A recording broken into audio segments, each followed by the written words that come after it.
Okay, so we're going to start the political party stuff. We'll briefly go over what we already covered, what are political parties, then we'll talk about political parties in Canada, and then finally, 3 concepts you absolutely need to know.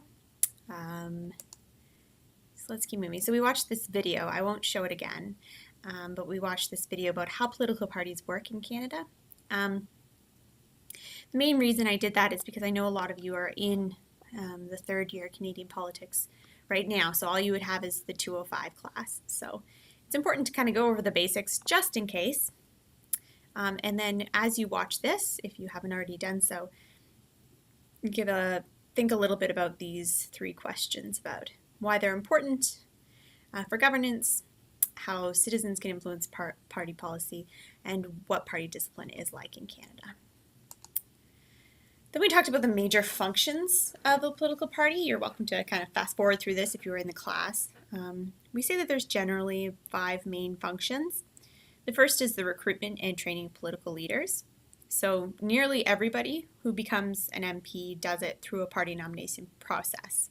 It's a lot easier to run for an election through a party. They can give you visibility, support just based on people's ideology. They'll vote for you just because they know you're running for a specific party. It gives you money. So it's really the main means through which people who become MPs are recruited and trained. The second one is as a means of political organization. So running elections, the educative function that we'll talk about in a second. It's also the way that we organize Parliament. How we select our prime minister is usually based on which party has the most seats and who the leader of that party is. So it's a means of political organization that's not in the Constitution, but has a huge role to play in how we understand and how we form government here in Canada.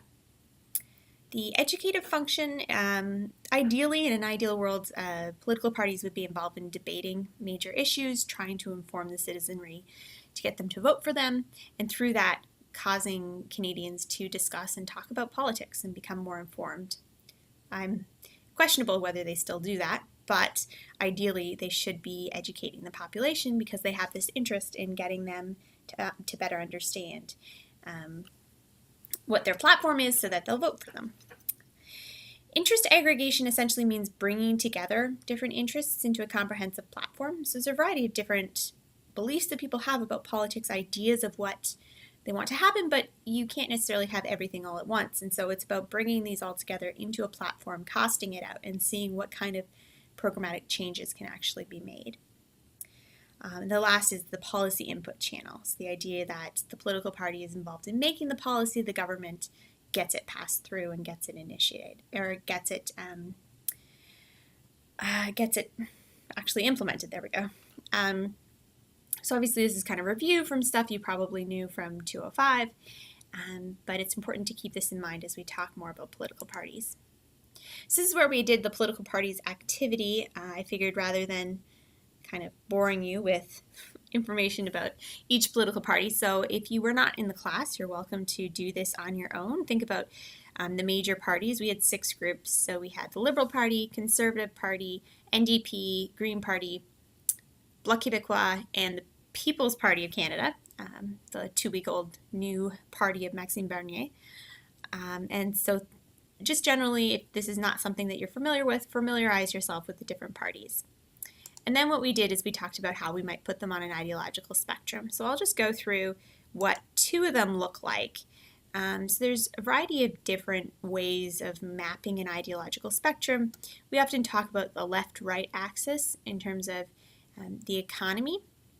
So should the government be really involved in the economy on the right or on the left, sorry, or should it be not involved hardly at all in the economy on the right?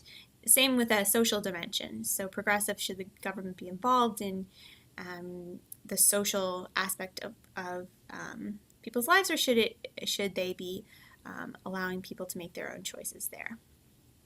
So it's the same as this libertarian authoritarian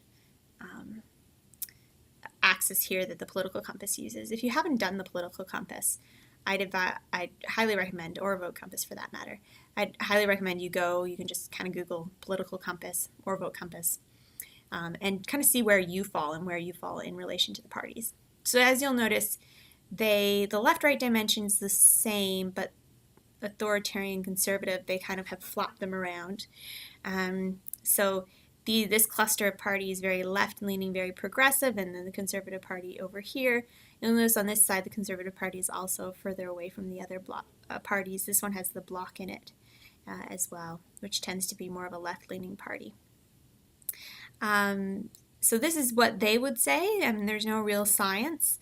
There's a variety of different ways the political scientists will try to figure out where somebody is. There's comparative manifesto projects that take party platforms and try to fit them onto these ideological spectrums. But then it's tricky when you have something like the Green Party or the Bloc Québécois, parties that are largely focused on single issues.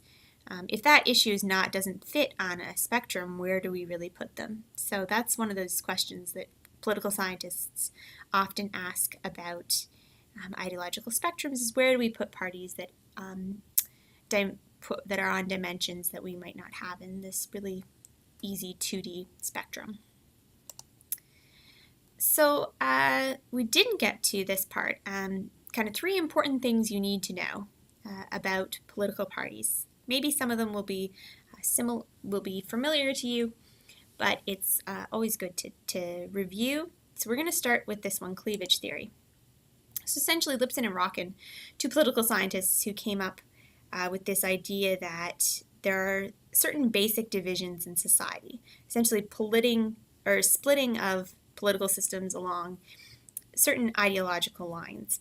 And so they defined 4 basic cleavages for Western civilization after the Industrial Revolution. So according to Lipset and Rockin, their emergence accounts for all of the major political parties that existed in Europe. And we'll talk about whether that applies to Canada or not. So the first one, center versus periphery, is the idea between the elites in the urban areas and those in the more outlying areas. This is often expressed in terms of regional nationalism.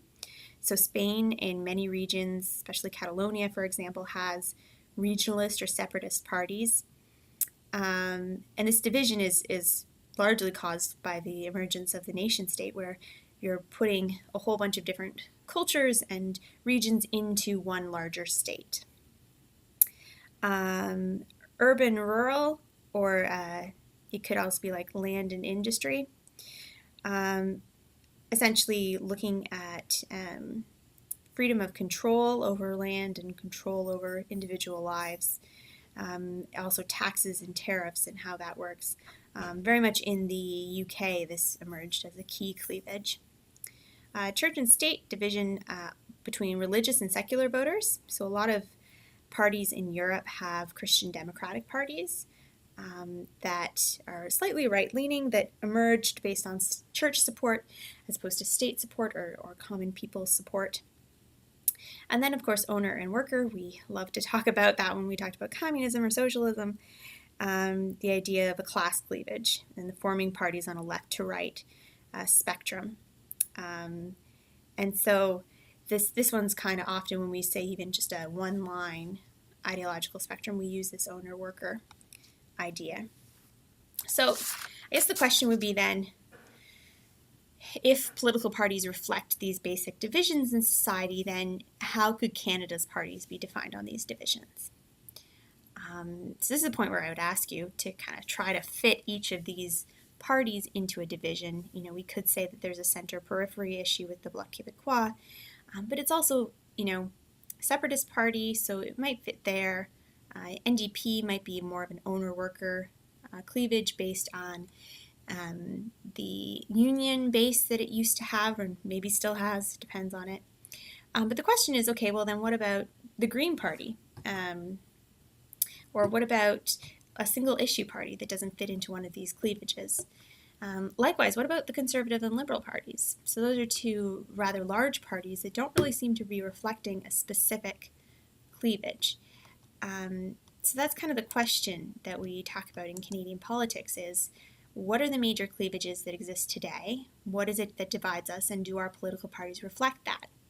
So we could do some brainstorming.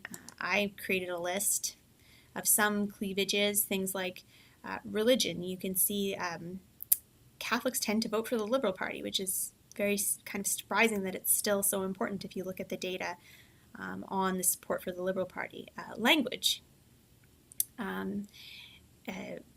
The French-English divide. Is it a separatism divide? Is it positions towards diversity? You can see with, for example, Maxime Bernier's new People's Party really came from a diversity issue. Position towards the United States. Are we protectionist versus more globalized? And so these are some of the cleavages, but I think Canadian political scientists are still trying to figure out what is it that really divides us. What is that major cleavage? So I can't really give you a firm answer, but it's worth thinking about what are the major things that divide Canadians today and how might that be reflected in our political parties. All right, so now we're going to move into Duverger's law in quotation marks. So I'm going to just end show so that you can see, so I can draw something. So Duverger's law, essentially, here's a kind of a metaphor to help us understand what we're talking about. So imagine we are at a beach. So this is our little beach right here. There's all of you guys sitting out, hanging out on the beach. And there's someone who wants to sell ice cream. So let's get a different color. So there's an ice cream seller. Where would you put your ice cream stand if you wanted to get the most population? So we're assuming that everybody's really going to like the ice cream. Where would you put your ice cream stand? Well, you probably put it in the middle, right? That way the people over here don't have a super long walk to get to the ice cream, neither do the people over here. So that's the idea that you're going to want to be where the most number of customers can reach you. All right, so let's imagine now that we have our little ice cream stand again. Wait, where's the brushes? There we go. And somebody else wants to come in. Mr. Blue Ice Cream wants to come in. Now, where should he or she go in order to get the greatest number of customers? Well, it doesn't make sense to be way over here because then you're going to catch, let's say you went here, you're going to catch these people, but all of these people are going to come over to the red stand. So that's probably not your best option. So where else could you go? Maybe you could go somewhere over here. And again, you might think, okay, well, I'll get all of these people and I'll get some of these people, but then these people are all going to go to the red ice cream stand. So the best option then, if I'm Mr. Blue Ice Cream Stand, is to put myself as close to the middle as possible, just like the red ice cream stand did. So that I'm going to get all of these people. The red ice cream stand is going to get all of these people. And essentially, the location of both of the stands ends up being in the center. So we call this in political parties terminology spatial theory. The idea that imagine this is a left-right ideological spectrum. This is assuming that you have one cleavage that is an economic cleavage, that in a first past the post system at least, you're going to have all of the parties end up converging into the center. I mean, it's a zero-sum game. Somebody wins, somebody loses. You win everything or you lose everything. And so you're going to put yourself as close as possible to the center in order to capture as many voters as possible. Because if you are over here, you're only going to catch these people. Whereas if you're here, as I mentioned, you're going to be able to get all of the voters on either sides. So it's kind of the ice cream stand spatial theory model. So there's some questions that we can think about in Canadian context. So why does Duverger law tend to produce two-party systems? What happens to the other parties? So let's go back to our diagram over here. So let's say there was another party here. Let's just make him a different color. Let's say we did have this guy, this little ice cream stand guy here. What would happen to him or her? I suppose it could be a female ice cream stand too. Well, they would catch some people, but they'd always lose out on power, right? Because if only one ice cream stand can win salesperson of the year, these guys who are going to be getting way more support are going to win. So in this case, we probably oftentimes get this guy, the red stand, always winning. So let's go back to that slide. Why does it tend to produce two-party systems? Because the idea is that you want to be capturing as much as possible. And the other parties, as you could probably see right here, the other parties would probably eventually have to work together. So they might form their own green ice cream stand together so that they can capture as many people as possible on this side. So you can see that, for example, when the Alliance Party and the Conservative Party, they found that the Liberals just kept winning. And they needed to find some way to get more electoral support, and the way that they did that was by merging together so that they could capture all of the right side of the ideological spectrum. So Duverger's law tends to produce two-party systems. The other parties will either merge, they will fuse, they will find alliances, or just the smaller parties will just be eliminated. If only one ice cream seller can get Seller of the Year, then if you keep losing, eventually you will give up. So it tends to produce two-party systems, as we say. Now, the next question is, why might Duverger's law not work in Canada? And the hint is to think about the cleavages we spoke about earlier. Canada doesn't really have a left-right cleavage in the same sort of way that maybe some of the older democracies in Europe do. We talked about a variety of cleavages, things like regionalism, language, religion, position towards the United States. We don't necessarily have like a one-dimensional left-right spectrum, right? Generally, we try to put the parties on there, but we know that there's, for example, the Liberal Party and the NDP are very similar, and it's because they're speaking to different cleavages. So because it's not really a left-right spectrum, the cleavage theory, Duverger's law doesn't exactly work as well in Canada. And so a lot of people, political scientists around the world, are actually quite surprised when they say, oh, well, you have a first-past-the-post system, but you have 5 political parties. How does that work? And I think it's largely because we don't have the same type of cleavages or a kind of unidimensional left-right spectrum. What would happen to Duverger's law if we had a different electoral system? So, for example, if we had proportional representation. Well, it no longer becomes a winner-loser game. It becomes, yellow ice cream stand can capture some. They can still make a very nice living out of their yellow ice cream stand, but they don't need to worry about Seller of the Year because everybody's going to be winning a little bit. Same with green and red. So you might even notice more ice cream stands pop up because you wonder, well, I suppose I could, put a little purple stand here. I'm only gonna capture this many people, but might as well. I'll make a bit of money on the side. So generally, we say that in proportional representation systems, Duverger's law kind of ceases to work, as well as we normally would say it does in a first-past-the-post system. So that's what we call Duverger's law, also called spatial theory, and it's kind of one of those key points that we talk about in political parties. Alrighty. So oftentimes we say in Canada that we have brokerage parties. So why do we get brokerage parties? And what are they? So let's start with what are they. You've probably heard this term before. It means essentially like a big tent style party, a party that's trying to appeal to a variety of different cleavages, religious, non-religious, English, French, economic cleavages, regional cleavages, social issues cleavages. And so why do you think Canada is going to get a lot of these types of brokerage parties? Let's go back to our diagram over here. Think about why our major parties are here. It's because of the electoral system, because of Duverger's law. They've raced to the middle.